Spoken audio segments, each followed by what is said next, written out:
আজকে তিনটার সময় আমাদের সুজাপুরে তামান্নাতে একটা দাদা ইয়েছিল, যেতে পারিনি, অনেক দুঃখিত।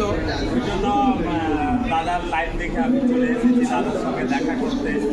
খুব ভালো লাগলো, দাদার একটা 1 লাখের পরিবার পূর্ণ হয়ে গেছে, খুব ভালো লাগলো। এরকমই সবাই ভালোবাসা দেন এবং দাদাদের সঙ্গে সঙ্গে আমাদেরকেও দাও, কারণ আমরা দাদাদের দেখেই শিখছি।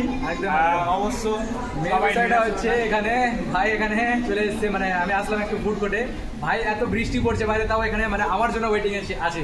এর থেকে বড় আর কি লাগবে ভালোবাসা। খুব সত্যি খুব ভালোবাসা পেলাম আজকে, আর দাদা তো এখানে মানে আছে, ভালোবাসা পাচ্ছি।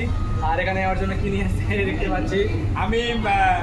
এটা তো দাদার কাছে কিছুই না, আমি একটা ছোট্ট একটা গিফট দিচ্ছি আমার ভালোবাসার জন্য, ছোট্ট একটা গিফট দিচ্ছি। সবার আশীর্বাদ দুয়া যদি থাকে, আমি দাদাকে অসংখ্য ধন্যবাদ, অসংখ্য ধন্যবাদ।